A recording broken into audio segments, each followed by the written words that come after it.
हर हर शंकर, जय जय शंकर। रुद्रनाथ मंदिर भारत के उत्तराखंड राज्य के चमोली जिले में स्थित भगवान शिव का एक पवित्र मंदिर है, जो कि पंच केदार में से एक माना जाता है। समुद्र तल से 2290 मीटर की ऊंचाई पर स्थित रुद्रनाथ मंदिर भव्य प्राकृतिक छटा से परिपूर्ण है। रुद्रनाथ मंदिर में भगवान शंकर के एकानन यानी मुख की पूजा की जाती है, जबकि संपूर्ण शरीर की पूजा नेपाल की राजधानी काठमांडू के पशुपतिनाथ में की जाती है। रुद्रनाथ मंदिर के सामने से दिखाई देती नंदा देवी और त्रिशूल की हिमाचल आदि चोटियां यहाँ का आकर्षण बढ़ाती हैं। इस स्थान की यात्रा के लिए सबसे पहले गोपेश्वर पहुंचना होता है, जो कि चमोली जिले का मुख्यालय है। गोपेश्वर एक आकर्षक हिल स्टेशन है, जहां पर ऐतिहासिक गोपीनाथ मंदिर है। इस मंदिर का ऐतिहासिक लौ त्रिशूल भी आकर्षण का केंद्र है। गोपेश्वर पहुंचने वाले यात्री गोपीनाथ मंदिर और लौह त्रिशूल के दर्शन करना नहीं भूलते। गोपेश्वर से करीब 5 किलोमीटर दूर है सागर गांव। बस द्वारा रुद्रनाथ यात्रा का यही अंतिम पड़ाव है। इसके बाद जिस दुर्लभ चढ़ाई से यात्रियों और सैलानियों का सामना होता है, वह अकल्पनीय है।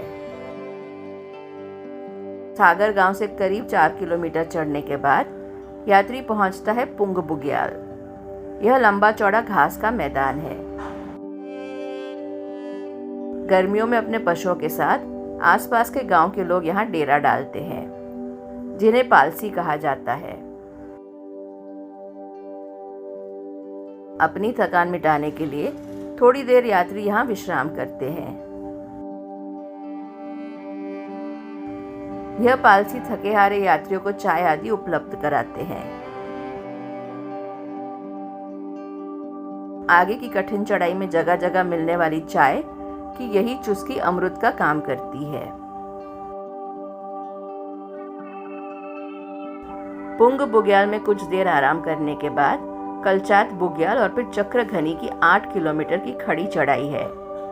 यह इस यात्रा की असली परीक्षा है। चक्र घनी जैसे कि नाम से प्रतीत होता है कि चक्र के समान गोल। इस दुरूह चढ़ाई को चढ़ते चढ़ते यात्रियों का दम निकलने लगता है। चढ़ते हुए मार्ग पर बांज, बुरांश, खरसू, मोरू और थुनार के दुर्लभ वृक्षों की घनी छाया यात्रियों को राहत देती रहती है। रास्ते में कहीं कहीं मिलने वाली मीठे पानी की जलधाराएं यात्रियों के गले को तर करती हैं। इस घुमावदार चढ़ाई के बाद थका हारा यात्री लुटी बुग्याल पहुंचता है, जो समुद्र तल से करीब 3000 मीटर की ऊंचाई पर स्थित है।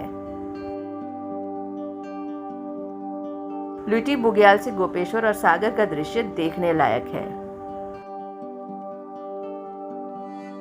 साथ ही रात में दिखाई देती दूर पौरी नगर की टिमटिमाटी लाइटों का आकर्षण भी कमतर नहीं। लुटी बुग्याल में सागर और आसपास के गांव के लोग अपनी भेड़ बकरियों के साथ 6 महीने तक डेरा डालते हैं।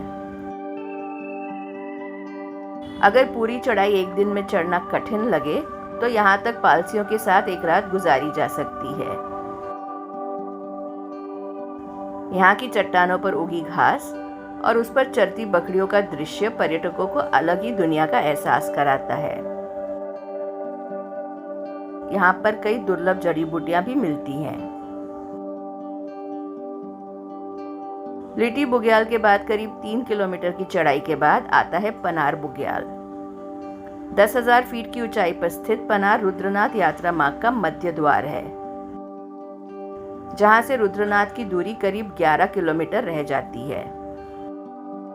यह ऐसा स्थान है जहां पर वृक्ष रेखा समाप्त हो जाती है और मखमली घास के मैदान यकायक सारे दृश्य को परिवर्तित कर देते हैं। अलग अलग किस्म की घास और फूलों से लकदक घाटियों के नज़ारे यात्रियों को मोहपाश से बांधते चले जाते हैं। जैसे जैसे यात्री ऊपर चढ़ता रहता है, प्रकृति का उतना ही खिला रूप उसे देखने को मिलता है। इतनी ऊंचाई पर इस सौंदर्य को देखकर हर कोई आश्चर्यचकित रह जाता है। पनार में डुमुक और कटकोट गांव के लोग अपने पशुओं के साथ डेरा डाले रहते हैं। यहाँ पर ये लोग यात्रियों को चाय आदि उपलब्ध कराते हैं। पनार से हिमालय की हिमाचल आदि चोटियों का जो विस्मयकारी दृश्य दिखाई देता है, वो दूसरी जगह से शायद ही दिखाई दे। नंदा देवी, कामेट, त्रिशूली, नंदा घुंटी आदि शिखरों का यहाँ बड़ा नजदीकी नजारा होता है। पनार के आगे पित्रधार नामक स्थान है। पित्रधार में शिव, पार्वती और नारायण मंदिर है। यहाँ पर यात्री अपने पितरों के नाम के पत्थर रखते हैं। यहाँ पर वन देवी का मंदिर भी है, जहाँ पर यात्री श्रृंगार सामग्री के रूप में चूड़ी, बिंदी और चुनरी चढ़ाते हैं। रुद्रनाथ की चढ़ाई पित्रधार में खत्म हो जाती है और यहाँ से हल्की उतराई शुरू हो जाती है। रास्ते में तरह तरह के फूलों की खुशबू यात्रियों को मदहोश करती रहती है। यह भी फूलों की घाटी सा आभास देती है। पनार से पित्रधार होते हुए करीब 10-11 किलोमीटर के सफर के बाद यात्री पहुंचता है पंच केदारों में चौथे केदार रुद्रनाथ में। यहाँ विशाल प्राकृतिक गुफा में बने मंदिर में भगवान शिव की दुर्लभ पाषाण मूर्ति है। यहाँ शिव जी गर्दन टेढ़े किए हुए हैं। माना जाता है कि शिव जी की यह दुर्लभ मूर्ति स्वयंभू है, यानी अपने आप प्रकट हुई है। इसकी गहराई का भी किसी को पता नहीं है। मंदिर के पास वैतरणी कुंड में शक्ति के रूप में पूजी जाने वाली शेषशाही विष्णु जी की मूर्ति भी है। मंदिर के एक और 5 पांडव, कुंती, द्रौपदी के साथ ही छोटे छोटे मंदिर मौजूद हैं। मंदिर में प्रवेश करने से पहले नारद कुंड है, जिसमें यात्री स्नान करके अपनी थकान मिटाता है और उसी के बाद मंदिर में दर्शन करने पहुंचता है। रुद्रनाथ का समूचा परिवेश इतना अलौकिक है कि यहाँ के सौंदर्य को शब्दों में नहीं बांधा जा सकता। यूं तो मंदिर समिति के पुजारी यात्रियों की हर संभव मदद की कोशिश करते हैं, लेकिन यहाँ खाने पीने और रहने की व्यवस्था स्वयं करनी पड़ती है। जैसे कि रात में रुकने के लिए टेंट हो और खाने के लिए डिब्बा बंद भोजन या अन्य चीजें। रुद्रनाथ के कपाट परंपरा के अनुसार खुलते और बंद होते हैं। शीतकाल में 6 माह के लिए रुद्रनाथ की गद्दी गोपेश्वर के गोपीनाथ में लाई जाती है, जहाँ पर शीतकाल के दौरान रुद्रनाथ की पूजा होती है। देश के किसी कोने से आपको पहले ऋषिकेश पहुंचना होगा। ऋषिकेश से ठीक पहले तीर्थ नगरी हरिद्वार दिल्ली हावड़ा से बड़ी रेल लाइन से जुड़ी है। देहरादून के निकट जौलीग्रांट में हवाई अड्डा भी है, जहां दिल्ली से सीधी उड़ानें हैं। हरिद्वार या ऋषिकेश से आपको चमोली जिला मुख्यालय गोपेश्वर का रुख करना होगा, जो ऋषिकेश से करीब 212 किलोमीटर की दूरी पर स्थित है। ऋषिकेश से गोपेश्वर पहुंचने के लिए आपको बस या टैक्सी आसानी से उपलब्ध हो जाती हैं। गोपेश्वर में टूरिस्ट रेस्ट हाउस, बंगले के अलावा छोटे होटल और लॉज आसानी से मिल जाते हैं। एक रात गोपेश्वर में रुकने के बाद अगले दिन आप अपनी यात्रा शुरू कर सकते हैं। गोपेश्वर से करीब 5 किलोमीटर ऊपर सागर नामक स्थान तक आप बस की सवारी कर सकते हैं।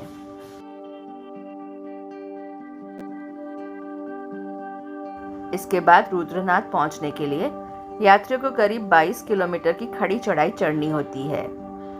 यही चढ़ाई श्रद्धालुओं की असली परीक्षा और ट्रैकिंग के शौकीनों के लिए चुनौती होती है।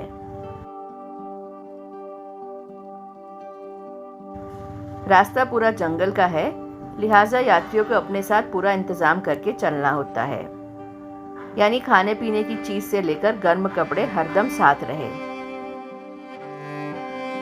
बारिश व हवा से बचाव के लिए बरसाती पास होनी चाहिए, क्योंकि मौसम के मिजाज का यहाँ कुछ पता नहीं चलता।